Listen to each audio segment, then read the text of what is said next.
to the Marketing Business Podcast. Thank you. Great to be here. Mate, it's awesome to have you here. I've got a quick question for you. Who's going to win the English Premiership this year? The truth of it is, and I'm sorry to admit it, I'm just a plastic fan now. So you're a Man United supporter? I'm a Man United supporter, but it's on in the middle of the night here. God, it was my religion back in the UK, but so now I'm just fingers crossed that I'll find out at the end. Yeah, you do love football though, like your son's involved with football, and I know he's just been scouted to Wellington. Is that right? Yeah. How good. Well, we won't go too much further into that because we could go down a rabbit hole. Hey, we're going to have a fantastic conversation here. Look, I think I've known you for probably 6 or 7 years now. I think I first met you when you were working at maybe with Dave Jessup. Yeah. And then I think you went to Play-Doh, and then now into Sidekick. So I think we can have some good conversations around business. Not only from the accounting side, but also from a sales and marketing perspective, which I think will add a lot of value to the community that we have here, generally all business owners, who need some help right now too. You know, look, what is it, August 2024, we're deep in recessionary times. You know, a lot of businesses are finding it tough out there. Just talking to a business owner this morning, his power's just gone up from $27,000 a month to $45,000 a month. You know, and so where does that come off? You know, it comes off the bottom line and stuff. So I really want to dig in and help some business owners on this chat. Yeah, perfect. And look, these are the conversations I'm having at the minute with everybody.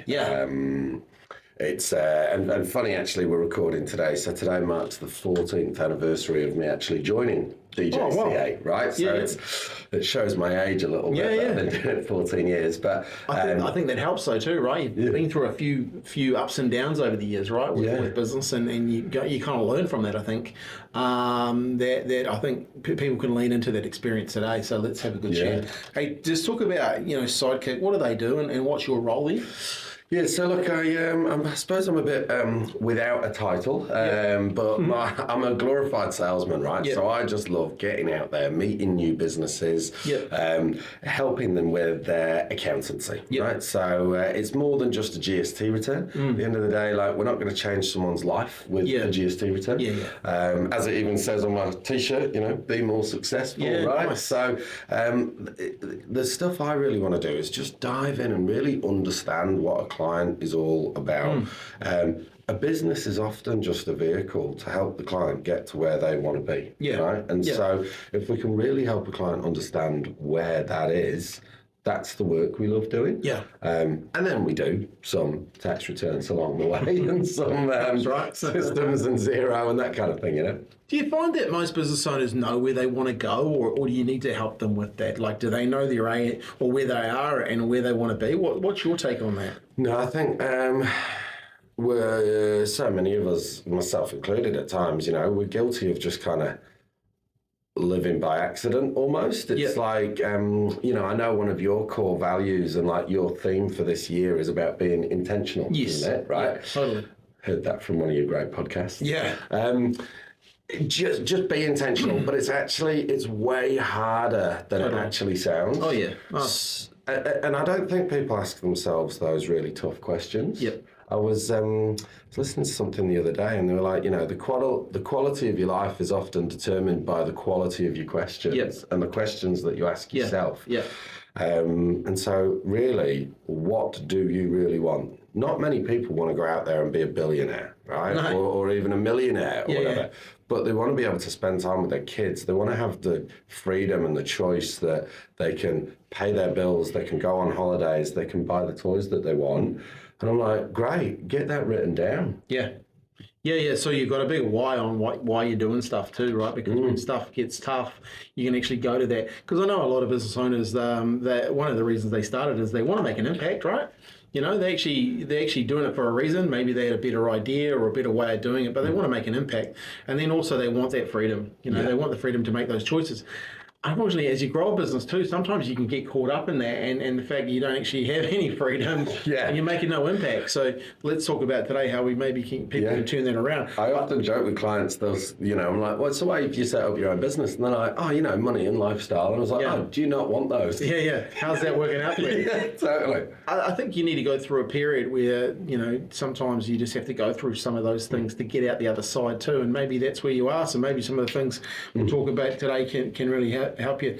I think intentional is really important, and I think we can definitely talk about that too, because I think being intentional adds a layer of focus to something that we've asked ourselves those hard questions, and okay, well, let's be more intentional about asking those questions. Let's be more intentional about our actions that we come out of answering those questions too. And I think putting a focus on that's really important too, right? And the more I learn about that, the more I understand that is part of it.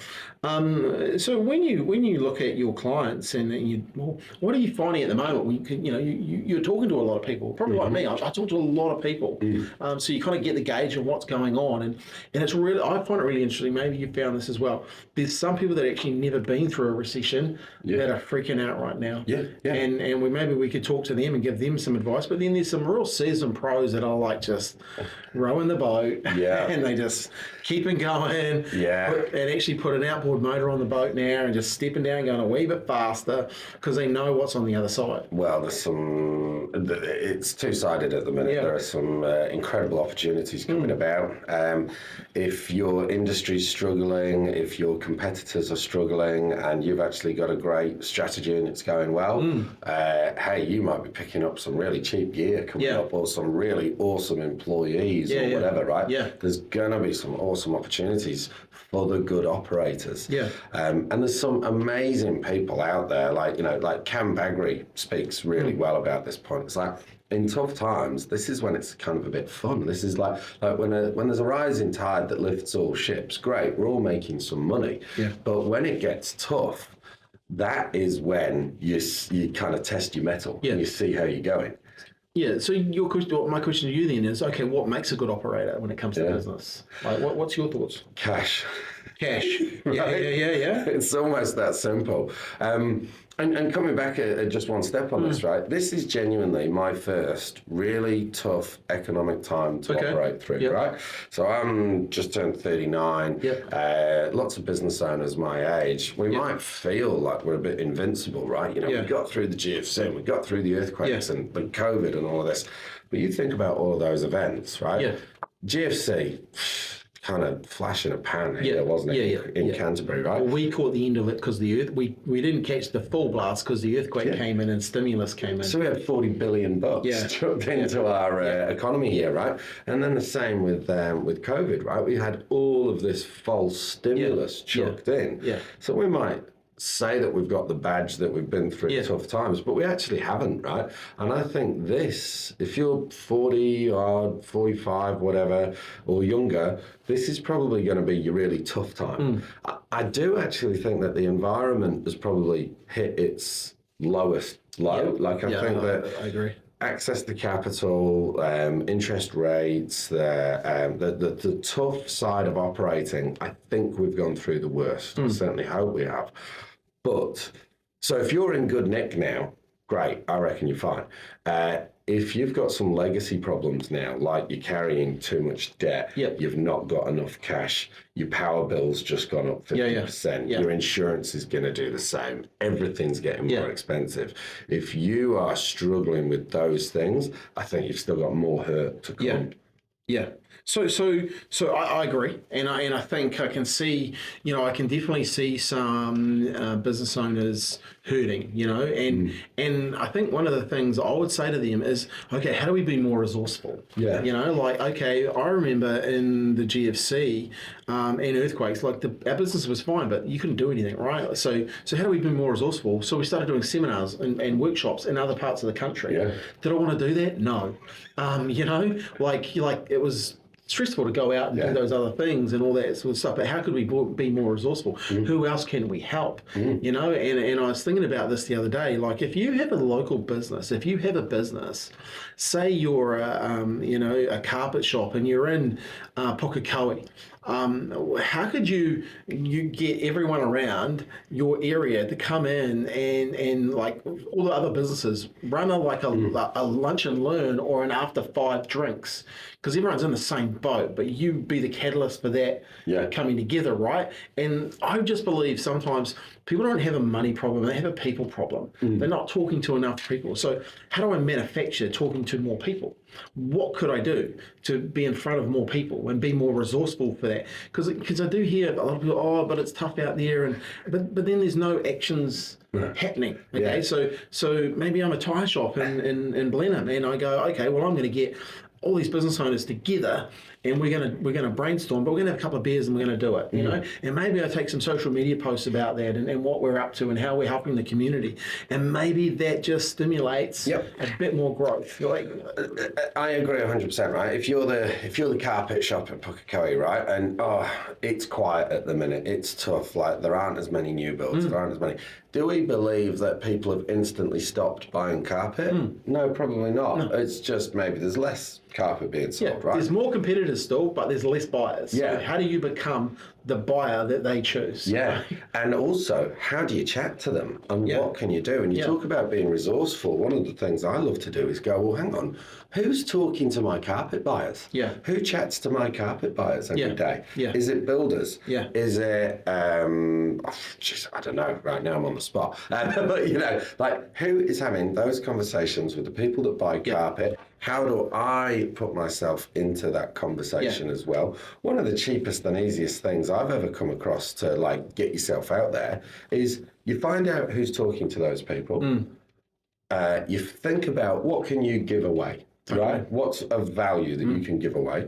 And you say, right, hey, all of your clients, can I give you a prize or something of value, and you're going to give it away to one of your customers or all of your customers? Yeah.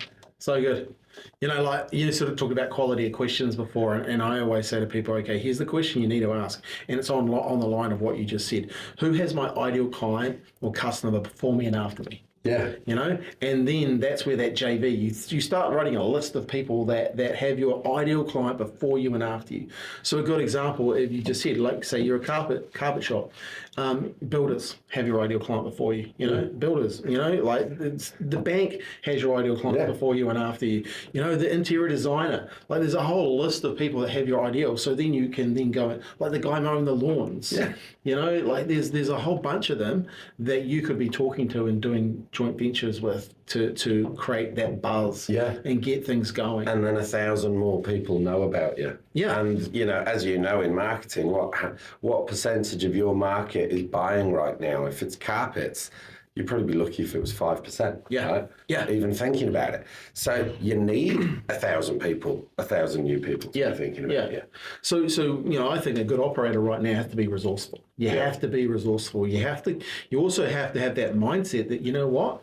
I'm going to take control of this. And look, I know some things are out of people's control. You know, I've heard some stories that are out of their control. But if it's within if you can focus on what you can control, then you have to be more resourceful. You have to go, you know what, I'm going to take this as an opportunity to really focus, grow my business. And look, I might not grow as much, but I'm still, because Mike James knows this, a great friend of mine, and we've worked for him for years. Scotty, I don't know when he said it to me, and he doesn't remember either, but he said it to me one day. Scotty, you don't market your business for the recession, you market for the rebound. Yeah. And I've never forgotten it, and it's stuck in my head, and it's something I always say to people, hey, get out there and market now, because when it rebounds, all those other people that you've done and built those relationships, those joint ventures with and got in front of you're going to enjoy the upside with them as well. Yeah.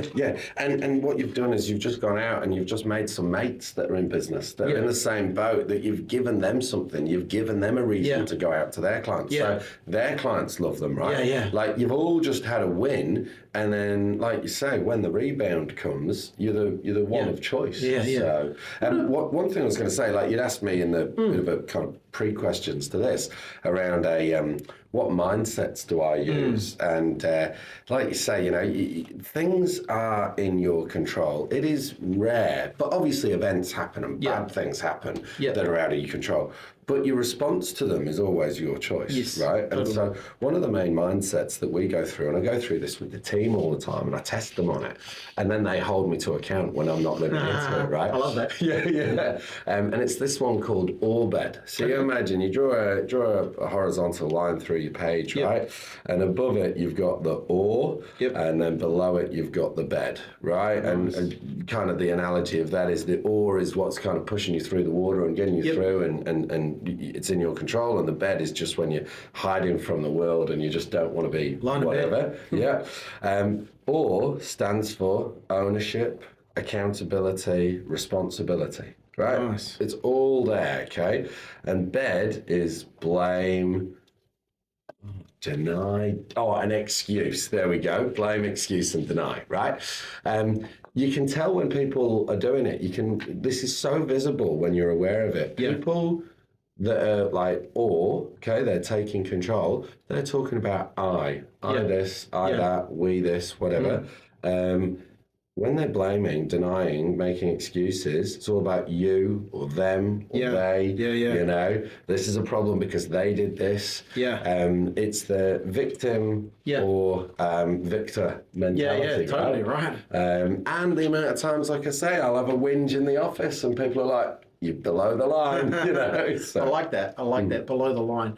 I think that's really important as a business owner, though, because, you know, especially employing people, you've got to have that leadership role, right? You've actually got to, you know, take that not higher ground, but you've got to have that strong mindset to go, you know what, this is how we are going to do it. We're going to take ownership, we're going to have accountability, and we're going to have responsibility because without it, like you are aweless, right? And to excuse the pun, but you know, like I really believe, you know, like that is one of the fundamentals to going through tough times. And I said on a podcast yesterday, tough times, you know, they don't last, but tough people do. And it's such a cliche, but when you see it play out, like you're seeing it play out right now. For a lot of people, this is the first time they've gone through it. And you can see it play out. And you know, look, I think one of the key things I learned, especially around when the GFC hit, it was my second business, I think. And one of the things I learned real quickly is get around good people. You know, a problem, as my nana would say, a problem shared is a problem halved. So get around good people and get around people that are playing above the line. You know?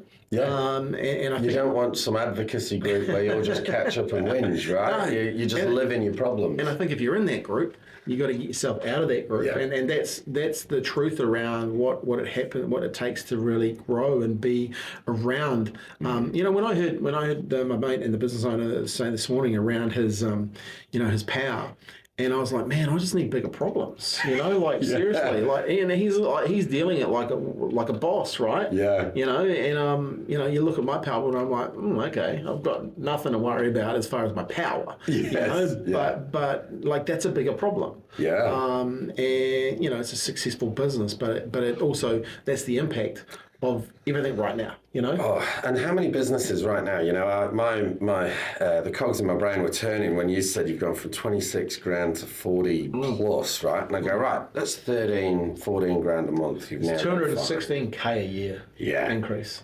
What are the margins in his business? How many sales does he need to go and make? So you might go, right, well, I now need to find $1 million of turnover to pay my power bill. And this wasn't my problem last month, right? No. So what if he sells something that's worth 2.5 grand a time? Got to go find 400 customers. Now. Exactly. It's like, and that's, I was sort of telling my team about that this morning. Hey, look, you know, our role, you know, as marketing of businesses, we take our role really seriously. And I said, look, you know, some customers right now and clients might right now, you know, everyone's going through this. So let's have a bit more empathy for when we're talking with them. Hey, if they haven't got back to us on something, you know, maybe we just have a bit more empathy on a few things. You know, the good thing about what we do is, like, the business owners that are marketing themselves and have been marketing themselves for a while actually now are taking more market share because everyone else stops, right? And that's kind of it's a wee bit of a secret. The guys and girls that are marketing just take market share in these tough times. And I understand why now, though. I look at, you know, a great example of a mutual client of ours, right? Kaiser. We all know that Hospo's hurting right now, right? Oh, totally. you go into Kaiser most days. You're still pumping. Yeah. Right. Yeah. Well, the mind share and the growth there, you know, and I talk to those guys, and you know, they might say, oh, we're a wee bit quiet, and then I look around at all the bookings on the table, and someone else's quiet is someone else's like run off their feet, right? You know, so that's interesting of itself too, right? Because they are still busy and people coming in, but not as busy as before, right? Yeah, and they're not printing money, but they're especially in these wintry times, right? Like, you know, in winter time, it's never as easy as well. But I would definitely say, you know, I'd hate to be some of these hospo businesses out there at the moment, and look, and some of that comes down back to the operator. So let's have a little bit more of a discussion around an operator. What makes a good operator, especially from a financials perspective? You maybe talk from the financial and sales, and I could talk from the marketing. But what makes a good operator from your experience?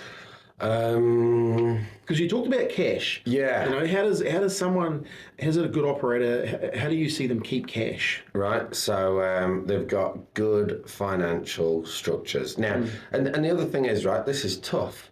And I don't reckon most people either know it or can do it or whatever. So they surround themselves with great people, right? If you've got the best banker, if you've got the best asset finance guy in town, or you've got like people that you listen to and they are good at what they do, you'll do better. You know, like your banker should be on speed dial. Like they should answer when you ring up. If you've got a bad banker, which actually a lot of them are, but you know, like that is such a critical relationship. Like, who's your financier?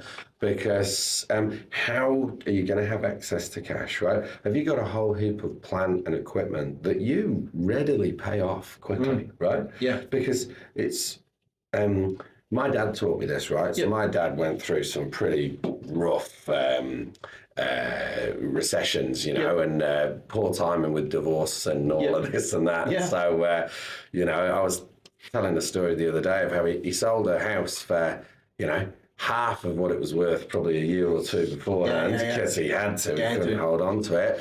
And then within a few years, it was worth 6 times what he sold it for, right? Brutal. But he didn't have cash and he didn't have this. And that's not to say he was a bad operator. Yeah. And I want to learn from these things. You know, like this is my dad. This is my childhood. It's like you went from the big house to the very little house and saw my dad rebuild, which I admire him for massively. It's like, you know, how could you have just had access to cash? My dad says, like, equity means nothing in these tough times. Be prepared to sacrifice it. Maybe you do leverage up your house a bit. Maybe you do leverage up your kit again. But if you just don't have access to cash, you're going to start really upsetting your suppliers pretty quickly. As soon as you start being on the kind of naughty list with your suppliers, you're not getting any favors. You're not getting any deals. You're back of the queue. And suppliers are needing to protect themselves at this point in time, right? So the good ones anyway. So it's like you have to operate like integrity is a given, right? But it's amazing how many people don't have it. But have integrity. Pay your bills. Keep people happy, right? This is when you need people more than anything.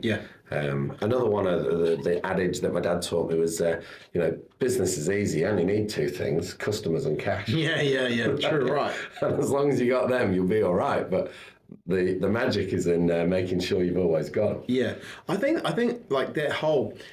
You know, as business owners, and I vividly remember this in my first business, not taught about cash, not taught about, you know, like how to use the money inside a business, you know. And it wasn't until I had my second business and I started to really learn more about cash structures and where to put your money and how to you know, so, okay, some money goes in this account, some money goes in that account and that account, and how to really use money. And that was like I always talk to businesses about what's going on with their cash and stuff, because I'm inquisitive about, like, mainly not about how much they've got or anything, but how do they use it? Like, where does it sit? Because I want to know if they've got systems set up for it. Because if you have systems set up for it, like, you use the money, not money using you. And it's real interesting to hear that, because I think as you mature, but and a lot of times, like the way I matured is I made those mistakes. Yeah, totally. You know, and I think often, right, it's only the mistakes that will teach you. Someone else telling you about it, it's not a lesson you're going to learn. No.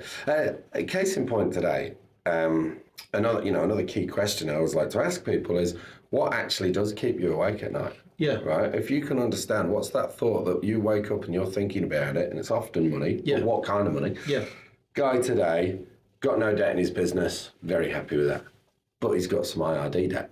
Now that's getting penalties. That's getting interest. Yeah. The IRD have in years gone by been very lovely, reasonable people. Yes. That's changed. Oh, really? Right. And so I said to him, well, have you considered with your 40 grand Ranger or your like these other other bits of kit that you've got, call UDC, call MTF. Why don't you borrow 40, 50 grand against them over a term? Yeah. Deal with your tax. So then that's just done. Yeah. You know exactly what it's going to cost you. And then going forward, for $20 a month, should we just get you on a payroll system? So you'll sleep at night. Yeah. When you're sleeping at night, you're making way better decisions. So I just want to know what stresses you out, and there'll be a solution. Yeah. But that's the other thing. Talk about it. Tell people, actually, I got a 50 grand tax bill, and it feels like a noose around my neck, right? Yeah. I bet there's a solution. There'll be a solution. Yeah. And the cool thing is someone else has been through it. Yeah. Someone else has dealt with the way it's been done. So I think that's one of the cool things I've kind of learned in business over the years. When you build really good relationships in business, you can ask some of those questions and go, hey, man, I've got this. How did you deal with it in the past? And being willing enough to be humble and open enough to listen. Well, I always say to people, when you ask someone and they give you advice, just make sure you go back and say, hey, thank you for that. Here's what I did with it. Yeah. So because they know then that advice is, that advice has been good. Interesting to hear about the IRD.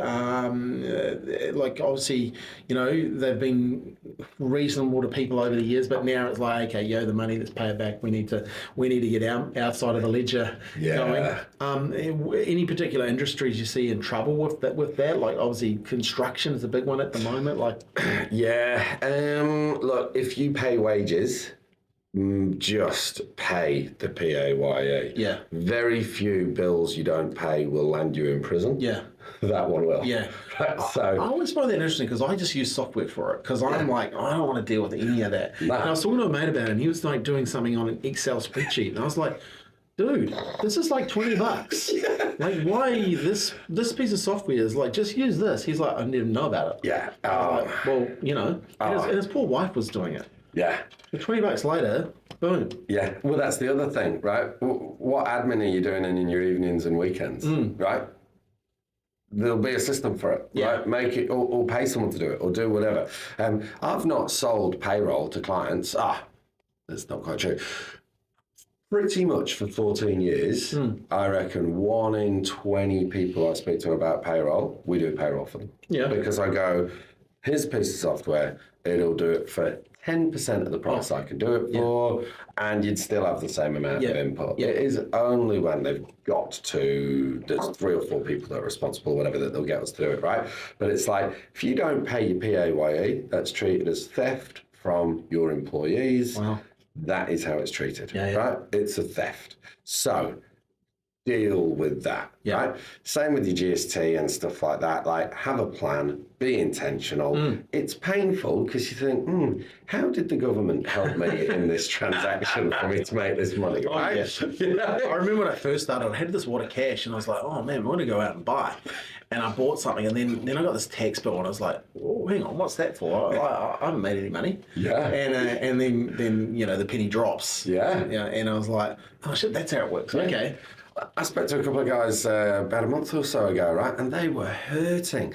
They'd had to refinance something over here, so the bank took away their overdraft, so they were operating with like 50 grand less in their account. And we say to them, made 100 grand profit, well done, tax on that's 28. And they're like, no, we've not. We've got no money. There's nothing in the accounts. Yeah. And I'm like, you dive into it and you go, why not? And I was like, right, I get it. You guys feel poorer. Hey? Like you feel like you've just been kicked in the pants all year. You've got no money. I was like, you're 50 grand richer. Yeah. And you've made another 50 grand you've spent. Yeah. And they're like, where? And I was like, well, 50's disappeared because you paid back an overdraft. Yes, exactly. And you know, cash and profit hide in completely different places, right? It's invisible.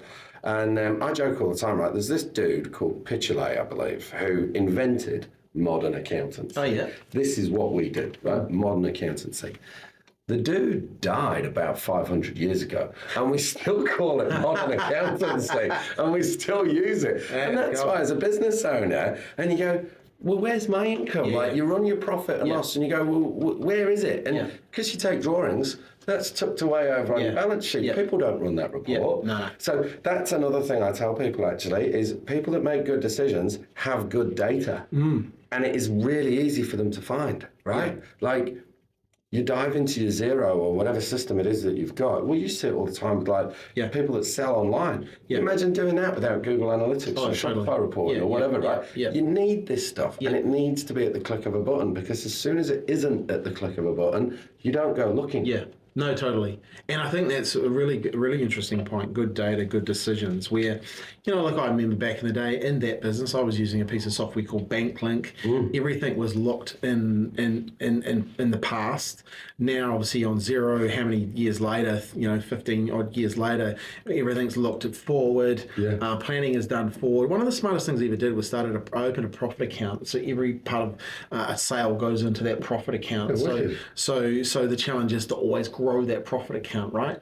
And then sometimes it's just to not touch it. You know, but it's just that psychology, because I in the previous business would create money, and then I'd be like those guys, well, where's my money? You know, well, it's hard. You know, what have I got to show for it? But implementing that, I probably did this about 10 years ago. Implementing that profit account was just a psychological thing too, as well. Abundance mentality. I've got money and I don't need it. And I don't need it. Over there. I've got choices with that money. But it wasn't until I put those processes in place that really helped, and that was part of that good data, because I started getting better data from the accounting software and from the accountant, versus, you know, BankLink was just looking back, and then you'd have that meeting at the end of the year, and you'd be looking back, and, you know, they're sitting there going, yeah, you made, and then you're like, where is it? Totally. Went on your power bill. Frustrating conversation, right? So I think also one thing I learned about that years and years ago was employ your weakness. I think that was a big thing for me. Was, you know, I'm good at finance, but I'm not great at some of those mathematic type situations, right? And I found, so I just needed to get myself out of that environment and employ someone who was their strength, you know. And that was a game changer for me, is getting involved properly with a bookkeeper and accountant. You know, that was a game changer, because they gave me the good data so you could make good decisions. And I think that's a real key that you've mentioned there for someone who wants to be a good operator. Totally.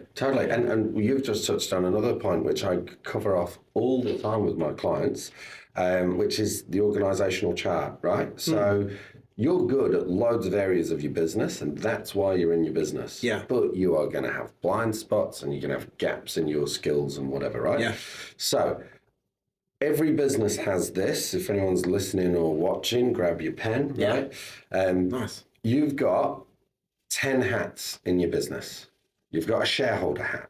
The job of the shareholder is to fund the business. That's all they need to do. Hopefully, as a result of that, they're going to get paid. So, you know. Then you've got a director, and the job of the director is to lead, like set the direction of the business, make decisions, be intentional, say what the business is going to do. And then you've got, so that's above the line, that's strategic, that's, you know, funding and what we're doing. Below the line, first role is leadership, okay? So how are you leading yourself? How are you leading others? How are you leading, you know, clients and getting stuff done? What most small business owners get really wrong is those three people or three roles are one person. So they're too soft on themselves as a shareholder or a director. They don't ask enough of one another. And actually, you know, you think about if you were going to run a business for someone else, what would you be asked of you, you know, to support the shareholder? Right? So be tough on yourself in those areas. And then you've got 7 operational areas in your business. You've got product or service development, like what do you sell, who do you sell it to, how do you do it? Then you've got the operations. That is everything that makes money in your business. Anything that relates to a dollar back is your operation. Nice. For us, it's accounting, it's tax returns, it's advisory. Then you've got your marketing. Then you've got your sales. Again, people think that sales and marketing is the same thing. Most unhappy employers of salespeople, they're not making any sales. They're not doing anything. I was like, well, what leads are they closing? Yeah. Oh, well, they've not got any. Not got any leads. Right, well, you need a marketing person then, right? Yeah. Did you tell them that they're a marketing person? Yeah. Right. So sales and marketing, right, dead different. So sales is just closing leads. Marketing is just making leads. And there's a million ways of doing it, right? Then you've got finance, managing cash flow, right? Then you've got admin and IT. They're lumped together because the functions of admin and IT are just to make the business efficient. Yeah. And then you've got HR. I haven't been counting. I think that's right on the money. Right. So the truth of it is, when you're a small business owner, right, you might be great at driving diggers. Yeah. You might be great at doing whatever. Yeah. You're not going to be good at them all. Be aware of it. They all need to be done. Yeah. Just find someone. I always say is find the sicko that loves the stuff you hate. And that is a lesson in itself. Like, there is people out there that love the thing that you don't like. Yeah. And that is strange, but when you meet them, you'll go, okay. You love bookkeeping. Yeah. Oh wow. And it's I can't touch it. Yeah. I think I did a presentation for a group of bookkeepers once, and it just amazed me. There was like 100-something odd people in the room, and they love bookkeeping. And I just thought that was kind of cool, right? Yeah, totally. these are people that I never knew kind of existed in a group like this. Yeah. And I'm speaking about marketing and stuff in front of them. And it was just really cool at that moment to go, oh wow, these people love. Yeah. Because you go and speak to them, they love what they're doing. Yeah. They love this, how the impact they have on businesses and what they understand. And I think, that just employ your weakness and let someone do what they love. Yeah. Can really help you. Those bookkeepers, you're probably in a room with about 100 of the nicest people in the world as well. Like these guys love businesses. Yeah. They love the detail. They love knowing that things are right. And I bet you what, if you're a digger driver, you're probably not those. I mean, you're probably still lovely, but you're not any of the other things. No. You don't care about that, right? No. But these guys do, and you need them. Yeah, well, because the thing is, the digger driver has spent hours and hours and hours and hours and hours and hours and hours learning how to be a good digger driver. Yeah. And spent probably an hour frustrated every month. It turns into 5. Yeah. Or his wife or his partner. Yeah. Because trying to work out these accounts things. Yeah. Where someone else could fix that for you, and reality is you can be out on the tools making more money. Absolutely. I think it's an interesting, when you look at that good operator, obviously, access to cash. What would you say if a business owner is going through that and needs access? What are some of the avenues or some of the levers they can pull to access cash now? Yeah. So, what are your assets, right? That would be the first place I'd look, because your assets are probably your easiest access to cash, and it's probably your cheapest and best access to cash.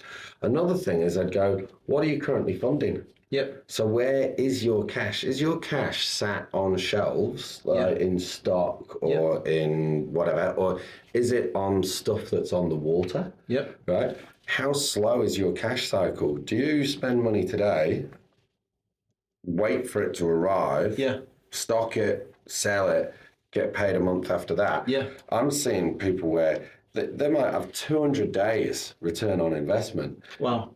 The other thing is, if they're borrowing, like they've got an overdraft or whatever, they often, it's another invisible cost that they're not adding on to 200 days of holding it, right?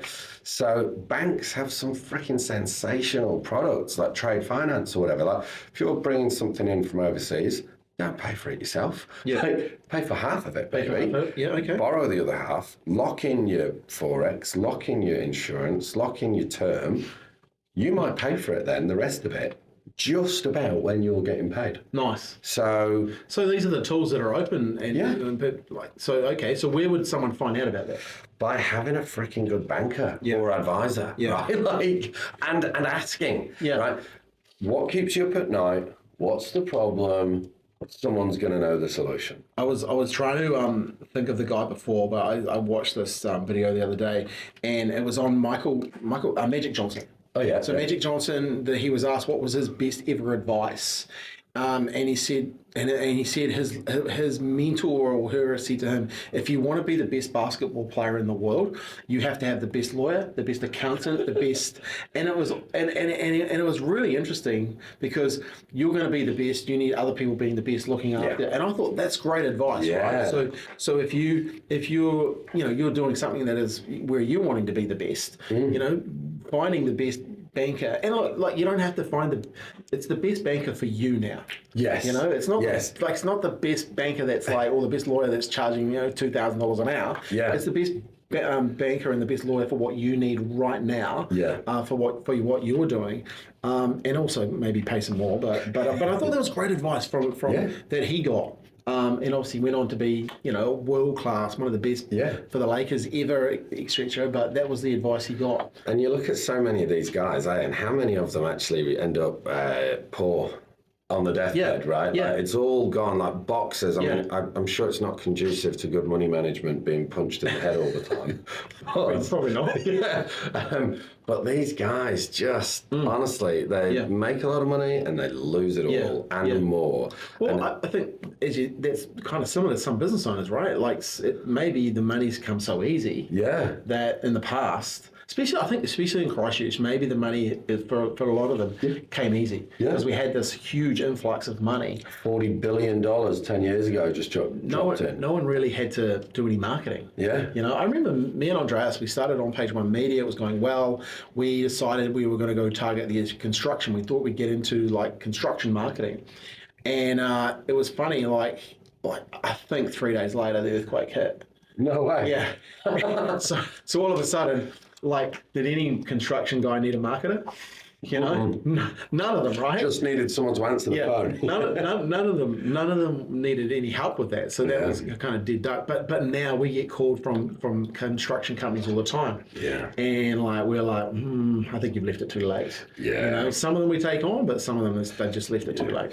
Number one metric I've been telling my construction guys to keep an eye on for the last 18 months has been inquiry level. Okay. Right. So because they've got a long sales process, right? Yeah. So when your inquiries are dropping off, that's your problem in a year's time. Yeah. And, this is where you need to be active. Yeah. And like you say, going now and going, I've got no work. Well, when was the last time you quoted? 6 months ago. Yeah. Right, so you actually had a problem 6 months ago. 6 months ago. Yeah. But didn't kind of, maybe didn't really think it was a problem. I should be right. We'll just keep going. Yeah, and like that is, I do have sympathy for people when it comes to that kind of things. But at the same time, I don't have sympathy because here's the thing. I was talking to a Sparky the other day, and he sent me an email. They did some work for us at our house, and he sent an email, and it was during the school holidays, and he said, hey, by the way, things are a little bit quiet at the moment, but we want to keep the guys busy, so if you're any job booked this week or the next week, we get $50 off. Yeah. And I thought, that's brilliant. Like, he's communicating to me, right? So anyway, we needed a job done in our house, and I was like, right, kids, let's get that job done. And so she's messaged him back, blah, blah, blah. The guys have come out. They've done the job this week. And so I rang Pedro, and I said, mate, hey, this is awesome. And he goes, I said, how are you, mate? You're busy? He goes, yeah, we're actually really busy. And I said, well, how's your industry? And he started telling me about his industry. It's not very busy. Yeah. And how things are tough and stuff. And I said, it was really interesting, your email. And he goes, yeah, we got about 20 jobs from that. Yeah. And I was like, I said, and how does that make you feel? He goes, that's great. I said, do you want to know a tip to how to grow your business again? He goes, yeah, what? I said, send the email again. Yeah. Because there'll be some people on your list that didn't read it. Yeah. There'll be some people that thought about it, but it hadn't acted yet. Yeah. I said, but you just created business. Yeah. And you've done something really, really well. Keep doing it. Yeah. And so when I thought about it, and I was talking to a couple of other people, and they were like, it's tough out there. And I was like, well, send an email to your list? Yeah. They're blaming the industry. They're like, no. Yeah. And I was like, excuses. I was like, dude, like seriously, I was like, there's the answer right there. Yeah. Like you can make yourself busy. And they're all people, which I like from Pedro, they're all people that done business with them. They know, like, and trusted his business. Yeah. Next minute we've got these lights that we've been wanting to get fixed for ages, but sat on our fingers. He gave us, and here's the key to this. Here's the key to this strategy. He gave us a reason to do it. Now, there's plenty of other reasons. He could have said, hey, it's my XYZ birthday, blah, blah, blah. It's this, it's that. But he just said, hey, we're a wee bit quiet. I think it was a wee bit quiet. I'm not sure. But it was like, we've got some capacity to do some jobs. So anyone who takes, emails will get $50 off. It was a reason. And that's my point. You've got to give someone a reason to do something. Yeah. So it's not just more noise. Not just more noise. It's like, hey, and so we got new lights. I was real happy about it because it's so much better. And then it was like, oh, why didn't we do this ages ago? Yeah, because you didn't have the catalyst. We didn't have the catalyst. And so there is always going to be opportunities. Yeah. You just have to be resourceful when thinking about things. Because here's the thing, I really believe your job with marketing is to turn it into money. You know, and if you get good at, three things. You got to map your marketing. Okay, so you got to map it out. I always say you got to design the strategy. You pick the tactics to produce the results you want. That comes from the mapping. Look at the before, the during, and the after experience of your business and of your marketing, and then get real clear on that. Because once you map it out, then you can make your marketing. Yeah. Okay. 100%. The thing is, most people make the marketing without doing the mapping part. So they go to the tactics first. Yeah. And then they don't understand why it fails, right? Yeah.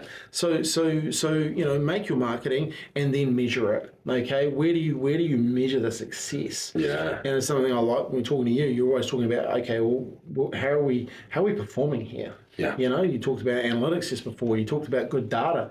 The same with marketing. Look, where's the data? Where's the data coming back? What's it telling us? Yeah. Where are the opportunities? And what are your opportunities right now? Like I think about this carpet person that you mentioned earlier, right?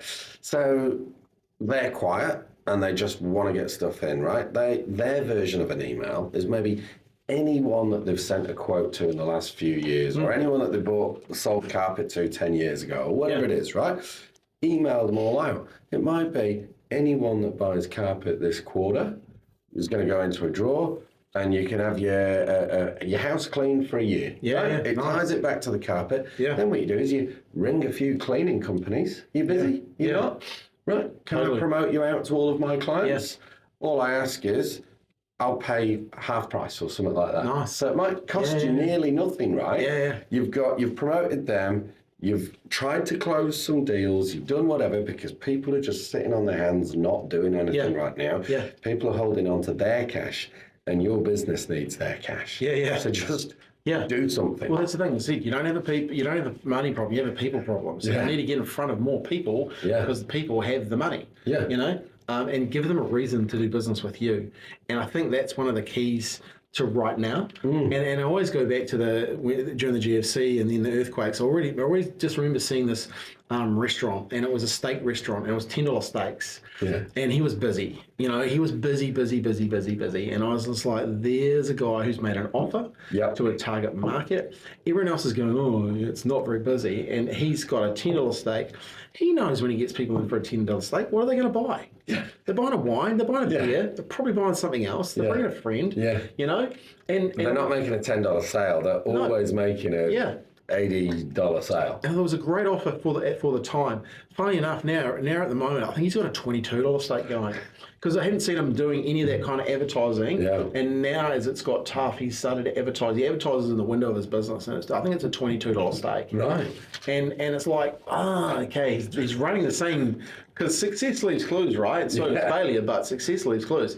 He's making an offer. And here's the interesting thing. You don't have to make that offer forever. No. You just have to make it for now. Yeah. Which is like just those little things can actually get you through to the other side of this. What are some of the other things you're seeing in the marketplace? What are some of is there any real success stories you're seeing? Yeah. If you move mud at the minute, it's great. If you've got a digger or a tipper, right? These guys are printing money, so that's good. I'm seeing a massive divide in the good operators and the head buriers. Yep. Right, like there's a big proportion of our clients that we just can't get hold of right now. Okay. We ring them and they're just gone, and we see the clues when we're looking at their zero and it's not reconciled and it doesn't look like there's much money in the bank and they're not invoicing as much as they were. And I'm like, God, I just want to talk to these people. There'll be stuff that they can do. Yeah, there's stuff that they can do. I just, to keep a client, I just want to have that 30-minute conversation with them and what can they turn around? It's one of the reasons I do this podcast too, right? I want to put content out there that maybe someone will share.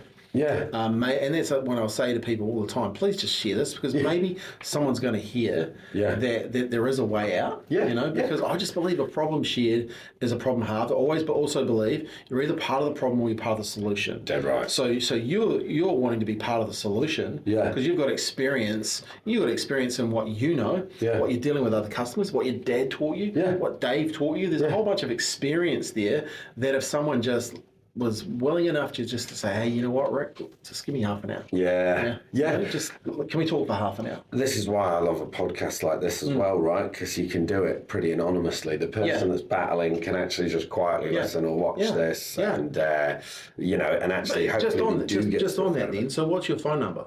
People want to contact you. It is 021 708 255. And I'm very easy to find online, all right? Brilliant. So, So if you need some help, like contact, have a chat.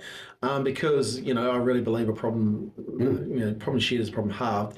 And you don't have to go, that's one of the things I kind of mentioned before, you don't have to go through this together. And that's when you're getting around good people. You don't actually have to go through this alone. You're going to be the average of your 5 mates, right? So look at your 5 closest mates and people that you hang around with the most. You are the average of them, right? So to someone burying their head, what do you suggest that they do right now? So, first of all, look at where you're at. Look at what the problems are, accept them, right? And then as soon as you've accepted them, you can deal with them. Simple tactics, right? That's the other thing. So I mentioned the 10 hats earlier. Another one of my favorites is the 7 areas that will improve your business, 7 ways that you can improve your profit. Number 1, keep more of your clients, just stop losing clients in this horrible economy, right? Number 2, generate more leads. You've got a supercomputer in your pocket, right? You can do your Facebook advertising, you can talk to you can do whatever. But close more of your leads. Get better at sales right now, right? Like sales is not a swear word. Like get good at it. Find out ways, how can you win a sale? Sell more to your clients, like more frequently. Sell more in the transaction. The old do you want fries with that, right? And then, so they're the 5 ways that you can improve your sales and your revenue and all of that. And then the last 2 are get on top of your costs to deliver. So your cost of goods sold, right? Can you negotiate better with your suppliers? Can you get better terms, better pricing, better whatever, right? Better products, whatever that might be. And then the last one is try to reduce your overheads. Your mate that's got a 50% uplift in his power bill. Right? What are your options there? Okay, right? There's more than one company that sells power. Right? What can you go and do? Same for things like insurance, I'm part involved in a fire and general insurance business as well. I like to sell the stuff that people hate to buy. Someone's got to sell it. And honestly, it's horrendous out there in the insurance market. But New Zealand's not a compelling option for overseas insurance, right? So we're just going to have to pay for it. So just get on top of that stuff. Be intentional. Don't put your head in the sand, right? There's 7 ways that you can improve your business. If you did a little bit in a few of them, you're going to have an uplift. Totally. I think the thing you said at the start though is to look at the problems. I like to, and I've always done this. I always like to write stuff down. Everything. If you have trouble sleeping at night, just write everything down. Get it on a piece of paper. The brain's dumped it in there. It's on paper, and then really just strategically look at those problems and go, well, actually, who could help me here? Who could help me with this? And be be real intentional around, you know what, okay, I'm going to get some advice on this. I'm going to actually I'm going to pick up that phone and call Rick, or I'm going to talk to someone about my marketing, or I'm going to talk about, hey, ways I can do stuff. Because here's the thing, people have already they've already been through this, right? They've already seen it. You know, your dad's giving you a great advice because he's been through stuff, right? Yeah.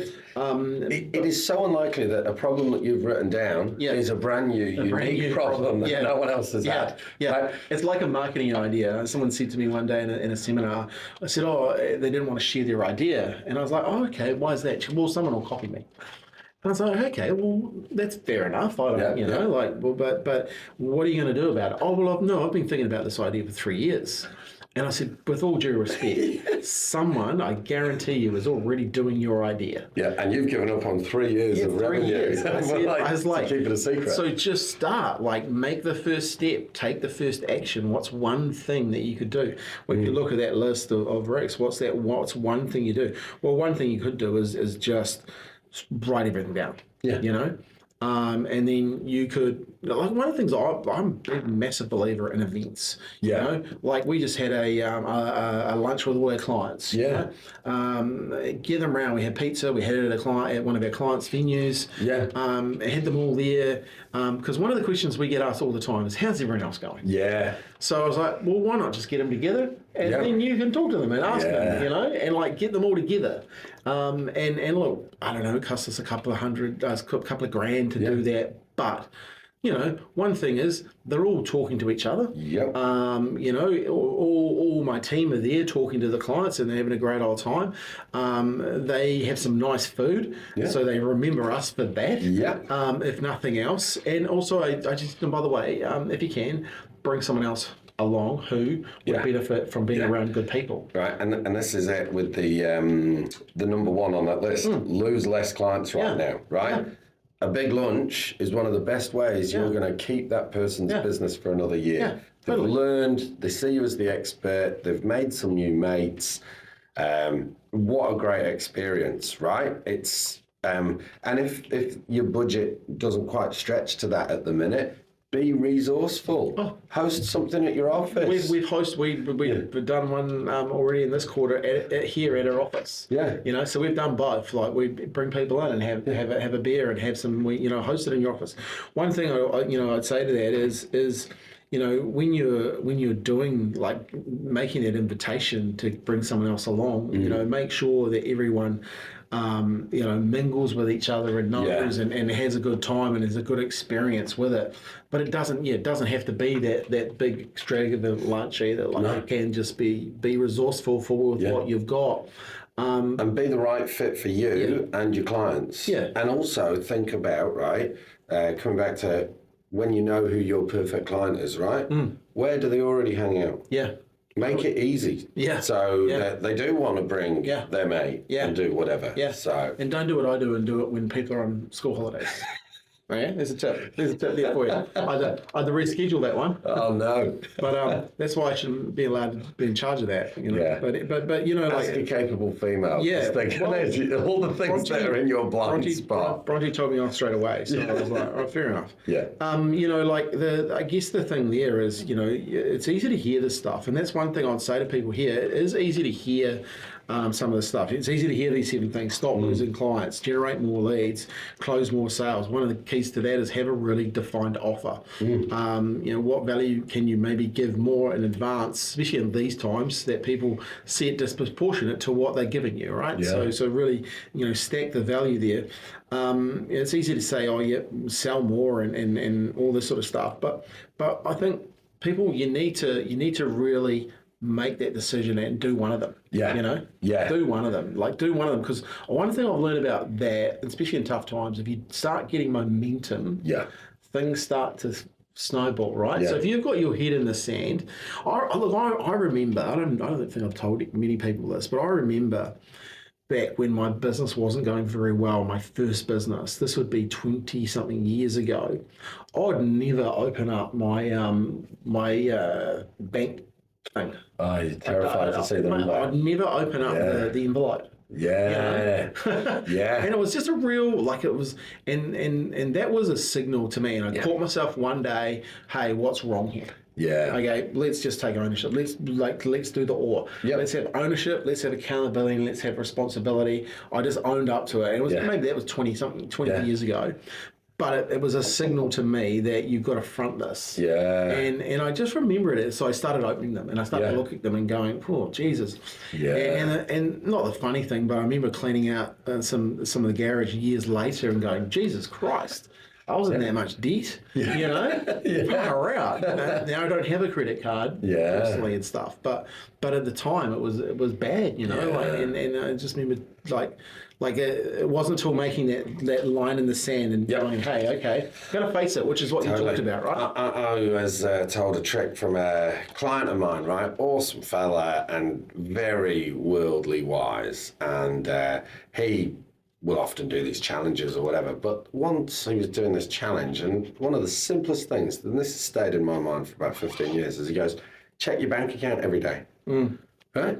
Which feels almost, I don't know, might feel narcissistic if you've got a great bank balance, or it might feel, seem otherwise. But it's like, look at your bank account every day, because that will define the decisions you can make that day, right? Be aware of your position, because it's so tempting when times are bad to just head in the sand. I don't want to look at that, right? That's a sad news story. Yeah. So I'm not going to go and look at it. But that is, I reckon, like the honesty of that, just own up to it. Yeah. Like, don't bury your head, because burying your head gets you more problems. Oh, without a doubt. And there's experts out there that want to help you. And I think this is one of the key things I want to get this message across, is actually people that do want to help. Yeah. And you might think, oh, why do they want to help me? It's because they've been through some of this shit.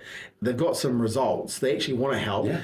And a lot of people... At the very least, they don't want to see you suffer. No. And also, people, like, for me personally, I'd love to give people results. That's one of the reasons I do seminars and do podcasts. I'd love to give people results in advance before they give me any money. Yeah, yeah. And I'm okay with that, you know, because like business has been good to me. So if I can help someone out of a tricky spot, I'll do whatever it can, you know, like, and I think you have that same sort of mindset to it as well. Yeah. Which is awesome. Hey, man. I never want cost to be a barrier to someone getting the help that they need, right? No. So it's like, I'm not going to pour hours into it out of the goodness of my own heart. But I'm like, I want to be able to help, and because I know this stuff, it's like, right, well, what's broken? Yeah. What do you think it's is not broken? going to last. Yeah. You know, just because you made some bad decisions doesn't mean you have to be defined by them, right? Yeah. So hey, this has been a fantastic chat. Just as like we've got an hour now, so we want to wrap up soon. But one thing I want to talk to you about is book reading or audio books. How do you sharpen your sword? Definitely audio books, right? I've probably got the reading speed of a toddler, so I just can't do it. Yeah.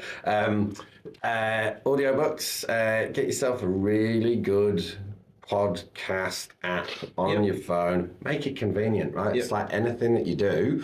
If it isn't visible, if it isn't convenient, you're not going to do it, right? Make it attractive.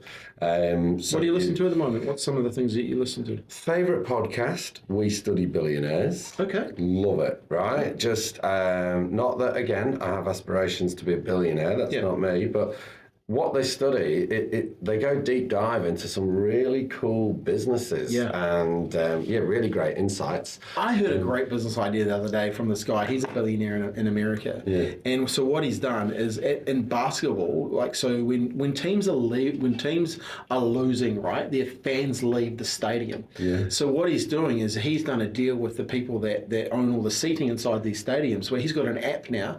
So if you see a seat that's down on the court, and that court seat might be, say, worth $2,000 to sit there, you can pay, if someone's left that seat at XYZ time, you can pay a percentage to sit in that seat. No way. And like, apparently you might go courtside for 10 minutes, but it's going gangbusters. Yeah. And it's just like, far out. That's how different people think differently, right? Yeah, totally. Like, that's a freaking great idea. There's a lot to learn from these billionaires. Yeah. The way that they come across a problem, right? It's like, it's just incredible. So that's, and then, do you know what, really geeking out, oh my God, this is shameful, but the history of English language. Nice. Oh my God! I mean, my mother was an English teacher, right? Yep. So this thing's obviously been tucked away in there for the last 39 years. Yeah, I'm interested in it. Yeah. That's cool. Fascinating. Just because what it actually, again, it's not it that's important or interesting. It's the history behind it, right? Yeah. So many of our nautical words and terms are Dutch. Yeah. Okay. Right. Yeah. And it's because the English weren't that great at like ship, sailors or whatever it was. The Dutch were. And so through that, was it the Dutch English India Company or whatever it was, right? Like it was then that this all happened. That's and so, England's just we're just a bunch of mongrels, right? From Roman, Saxon, Dutch, whatever it is, right? Been invaded so many times. So, and language has come out of that. And so it's a history lesson, but through the veil of language. Fascinating. And look, one thing I love about that though is you're learning something a wee bit different, right? Yeah. And you're learning some from what your mum's been involved with and stuff, which is kind of cool, right? And I think sometimes you shouldn't just learn the easy stuff, right? Yeah. And I think I learned that from Jim Ryan. He said, don't just learn the easy stuff. Go and challenge yourself to learn some stuff. Yeah. I think it's one of the, especially as a business owner, it's one of the gifts that you can give yourself is to go and learn from some other people and go and listen to what they're doing and putting it between your ears, going for a walk. Yeah. Even like if you have got your head down right now and you're burying your head in the sand, put your head up. Yeah. Go for a walk and just listen to some podcasts, listen to some audio books of people that have gone through some of these tough times, and you'll be surprised.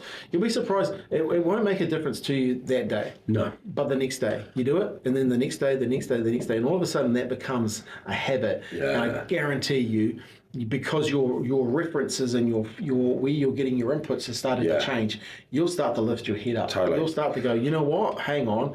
Here's what I'm going to do. Yeah. Here's what we're going to do together. Now's the time to be investing in yourself and improving yourself, right? Yeah. Like when it's tough, that's the thing that just disappears so quickly that you don't take time to be fit, to be healthy, to be happy, because you've just got all of these challenges.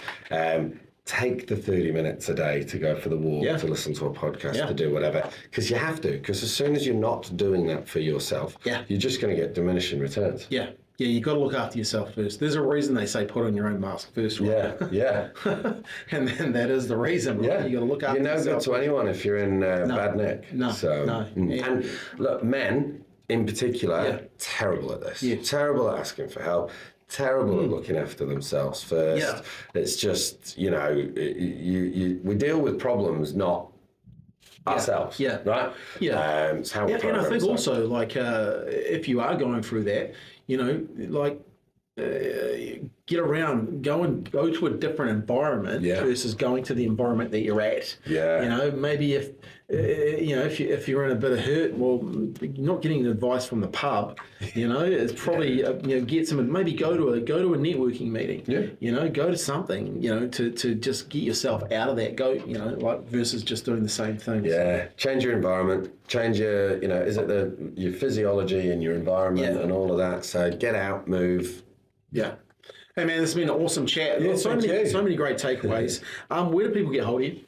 So, sidekickca.co.nz is the website. Yep. Just Google me, Ric Thorpe, RICTHORPE. Yep. I'm not the priest in London, so I'm the other Ric Thorpe. Nice. Well, hey, mate, we'll put all your details in the show notes and stuff, and obviously when we put out the content, people will see this. I really encourage people to contact Ric. As you've seen and heard today, he's a great guy wealth of knowledge, great guy to have a chat to. So if you have, if you've got a problem or you need some help in your business to get your business back on track, or you're actually looking to grow your business too, and I think we probably haven't. You're growing a number of businesses now too, which is really, really cool. You're actually helping some people grow their business in tough times, which is a skill in of itself. So make sure you contact Ric, and then do me the favor, share the podcast. Someone actually needs to hear this today. They need to hear it. Maybe it's you, but maybe you could then share it with someone else. So tag us in on LinkedIn, tag us in on Facebook or Instagram, and share the podcast, because this is why we do it. We're doing it because we want to help more people. All right. Hey, Ric, appreciate your time, man. Thank you very much. Cheers. All right. Thanks for your time. Have a great day. Cheers.